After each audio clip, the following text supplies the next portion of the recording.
A Boy Called Bat. Chapter 5 A Tiny Pink Nose. Mom set the box on the kitchen table. Is it sleeping? Bet asked, his voice a whisper. Probably, Mom said. Babies sleep most of the time. What is it? Janie asked. Bat, do you want to open the lid? Bat didn't answer. He was too excited. Very carefully, he lifted the lid of the box and peered inside. Janie stood behind him, breathing on his ear. You're breathing on my ear, Bat said. Janie ignored him. It's just a bunch of rags, she said. Mom walked around to the far side of the round table and reached into the box. She scooped up the pile of material and sat down. Look. Bat watched as Mom shifted the towel in her arms. A nose peeked out, a tiny pink nose, and then two slanted closed eyes, a forehead covered in downy fuzz, little ears still curled tight against its head. Janie began. Is that a... It's a kit, Bat said, enchanted by the tiny creature, wanting so badly to hold it. A baby skunk. Oh, Mom, Janie said. I can't believe you brought home a skunk. I had to, Mom said, rubbing the skunk's little forehead with her thumb. He's an orphan. Oh, breathed Janie. She leaned in closer, blocking Bat's view. How old is he?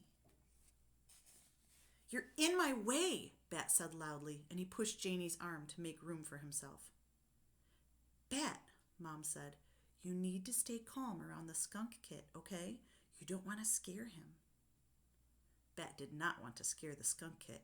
He wanted to hold the skunk kit, maybe even feed and care for the skunk kit, but his sister was standing in his way.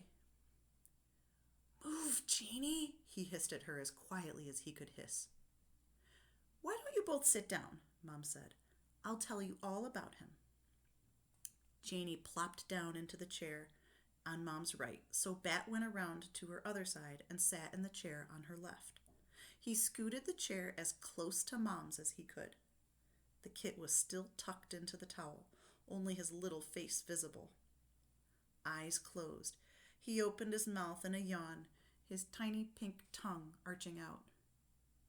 Mom said, Bat, do you remember when we smelled that skunk on the way to school this morning? Bat did remember. They had smelled it just after they pulled off their street, Plum Lane, and onto Anderson Road. He had smelled it, and Mom had smelled it too. Bat had craned his neck, looking out each window carefully. He had seen lots of people on bicycles. They lived near college, and the students mostly rode bikes to class. And he'd seen other cars and some people on foot. It was the beginning of spring, but it was still cold, so he had seen lots of hats and scarves. He'd seen an American flag on a flagpole in front of the post office. He'd seen a red bus. He'd seen a sign that read, Welcome to Quincy, a bike-friendly town. But he had not seen a skunk. Bat nodded.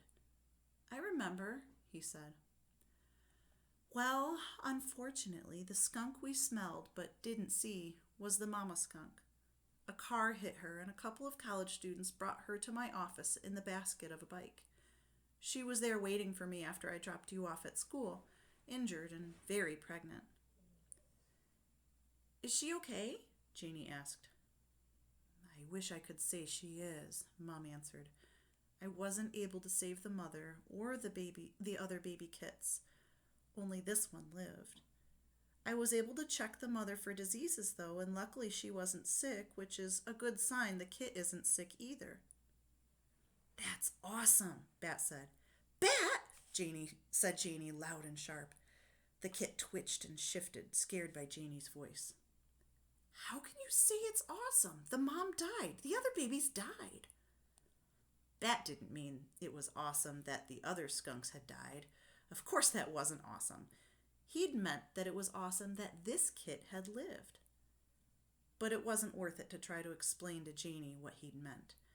She usually misunderstood Bat. Most everyone did. Can I? Bat reached out for the kit, wanting so badly to hold him that his fingers twitched. We can't keep him, Mom warned. There's a wild animal rescue center that we can give him to in about a month, but they're too busy to take him just yet. So we can help him get bigger and stronger before we hand him over to the experts. They'll raise him until he's ready to be released into the wild when he's about 5 months old. Then she passed the tiny kit, wrapped in towels, into Bat's arms. The kit was so small that Bat couldn't even tell he was in the towel except for the tiny face that peeked out. He cradled the bundle in his arms. He felt his face stretch into a wide smile, so wide it made his cheeks sore.